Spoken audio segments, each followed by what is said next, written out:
Hello, this is Matthew Chan coming to you with yet another update with my friend and partner in crime, Oscar Michelin.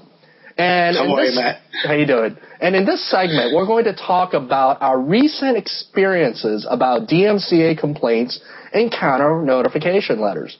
Now, before I turn the floor over to Oscar, what set this off is obvious. We had some zealous lawyers that really did not like some of the content that was associated with their names, and so they took it upon themselves to go behind our backs and, in my opinion, file really illegitimate false DMC complaints, forcing me in turn to respond and get a crash course, I might add, on counter notification letters.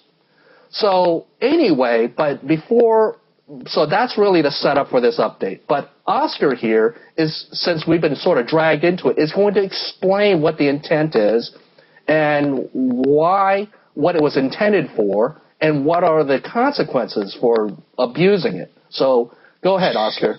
It's all yours. Okay, well, as a law professor, I can tell you that I could probably do an entire semester just on the DMCA. Oh, really? Wow. And its passage, its ramifications, how it came about, wow. How it can be used and abused. So I'll give you a 3 or 4 sentence summary.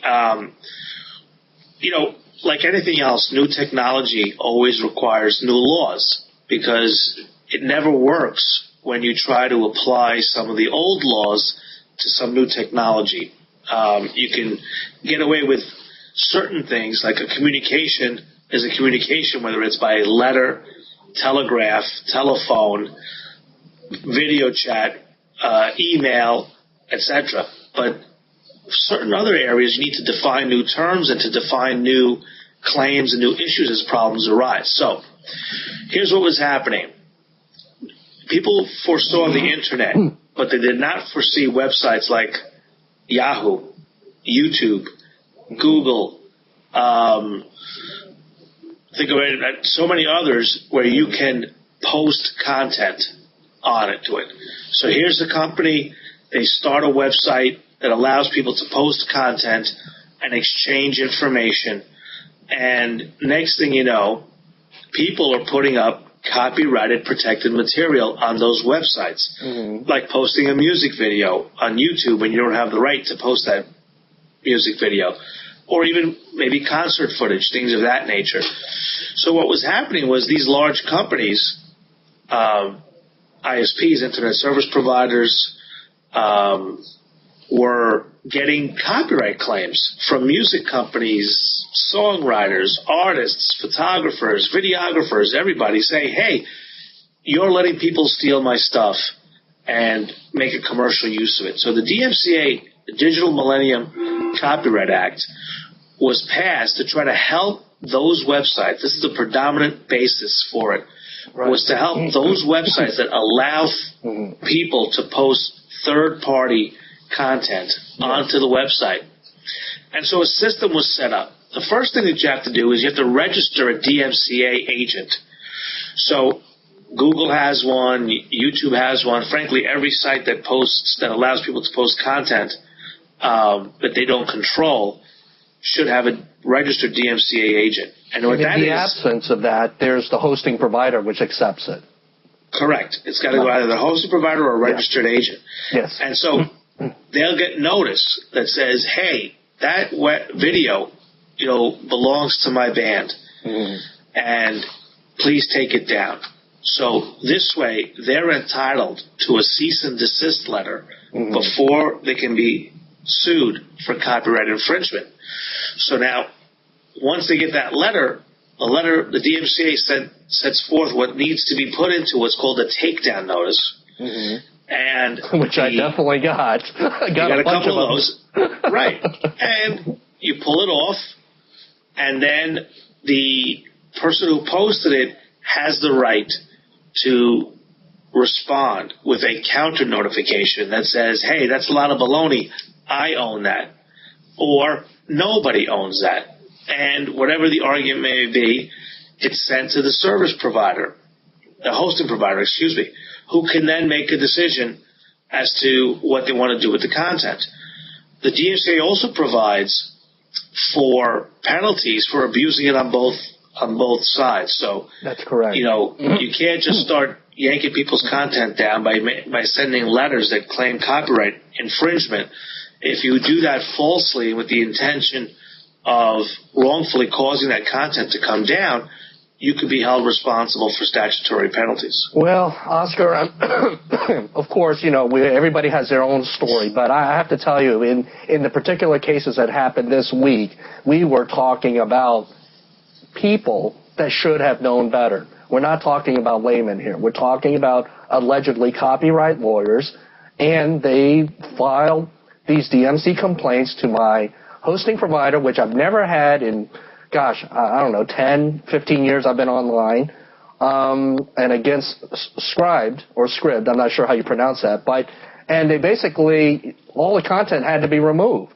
And it got swept through very, very quickly. And in fact, Oscar, you'll find it amusing that they claim copyright infringement on a letter you wrote and authorized the post. Now, how laughable is that? Is that not like a blatant abuse? That's crazy. Well, they also, I think there were some complaints about emails that they wrote to us and sent to us. Oh, yeah, it was directly sent to us. And it's our copy. We were not making commercial use of these documents. We were showing them to share with our followers on the website and the forum readers, things of that nature, just to see the kind of issues, frankly. This was a discussion of legal issues that were coming up over one particular digital image company's attempts to seek damages for copyright infringement. So, look, like anything else, the DMCA is an important law. It's a very good idea. It protects people, who don't have knowledge of copyright infringement and gives them a chance. So often people are confused. They write to us and they say, doesn't the DMCA require Getty to ask us to cease and desist first? I must get that inquiry at least once a week. And unfortunately, no. No, it doesn't. You or your web developer chose that image, and you, not some third party, put that image on your website. And so that does not apply. Similarly, for example, YouTube, if YouTube decided to put up its own original content that was somebody else's, they could be sued. They don't get a DMCA. They don't need a cease and desist if they steal somebody else's copyrighted material. It's only when someone outside of their control posts content that the DMCA applies. But look, you know what? The bottom line, I think, with that, Matt, too, was that these documents were hardly worth fighting over. Again, just to show the kind of reasonableness that pervades the ELI site and the ELI forum. I think in the end you decided, look, you know what? For the most of the stuff that went unsubscribed, fine, we'll take it off. Who cares? It wasn't that important to us in the first place, and it's not that important to us now. But as far as trying to take content off the forums that we posted that we think is appropriate, I'm glad that you filed the counter notifications. And I guess we'll be hearing very soon if the hosting provider has made a decision. Well, what's really offensive to me is not so much, well, actually, now I think about it, in all cases, I'd sort of take it as a little bit of a ding on my account. And I have kept you in the loop, and you have been seeing all of my correspondence, and I have gone out of my way beyond the call of duty to assure these companies, look, I'm not doing this intentionally. This is the mission, and this is the reason why I'm really contesting it. And I don't want them to think that we're people just, trying to beat up the system and abuse the system. We really have good intent. However, having said that, we can't just sort of capitulate just because somebody, gets their nose bent out of shape over something legitimately. I also think that, they should be made aware that there was obvious collusion among these 2 or 3 attorneys who wrote word for word reports, DMCA takedown notices, etc. And, you started the website in 2008. Yes, I did. And so here we are near the end of 2011, and it's the first time we've ever had this kind of a problem. So, and we certainly have not upped our tone. If anything, we're probably more quiet than the first year that we started. So, as things have panned out and we've become more mature and learned the issues better, the forum has matured. It's become, much more of a, like I said, kind of a calmer force than it was probably the first 6 months that it was up. So, I also noticed that a lot of the sites that you wrote the counter notifications to wrote you back and said, hey, don't sweat it. We're used to this. This is what we do. Yes. They were actually quite nice about it. Right. They said, look, this is our game. We decided to have this kind of a website, so we know that we're going to be getting these types of notifications all the time. And I almost wish that the lawyers who complained could have seen those responses and say, that's exactly what we're talking about. Certain things come with the territory that you choose to practice in.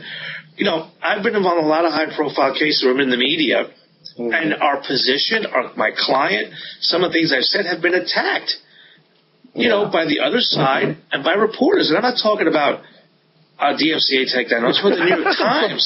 Wow. I'm talking about NBC television. I'm talking about, CNN. Yeah. Because you put yourself out there and you put forth a position, you're going to get abused. Look at this guy, this Penn State scandal, how his lawyer's getting vilified. I know. For allowing him to talk. He went out there, he put himself out in the arena. So he can't complain about this. No one told him to hold a public interview with his client. So when you end up in these types of matters, sometimes there's going to be conversations back and forth that are not going to be too comfortable. And certainly, as long as they stay within the bounds of the law, you're going to realize that that's sometimes the cost of doing business. But, you want to talk about an example? How about the Casey Anthony lawyer? I mean, you want to talk about a lightning rod. I mean, you have to know that you're going to get some of this flack. Even though you're not really, you didn't commit the crime, you're not being accused of it, you're in the court of public opinion, you're sort of guilty by association. Right. But, most established lawyers know this going in. Right. And look, let's hope that, the sites will see what exactly it is that we said and that we posted and that was put up for others to see. I don't think there's copyright protection in that. I think we're going to be vindicated. I think either way, the forum is much larger than this little topic that's just taken up an incredible amount of your time. Oh my God! You're not kidding. Right? And I think that may be part of the tactic too, just to kind of tie you up. But whatever it is, this too shall pass. Yeah. And then the next issue will come along. Well, great. Okay, Oscar. Well, thank you so much for offering the legal perspective on the DMCA and the counter notification clause. And we'll see you in our next update. Thank you. You got it.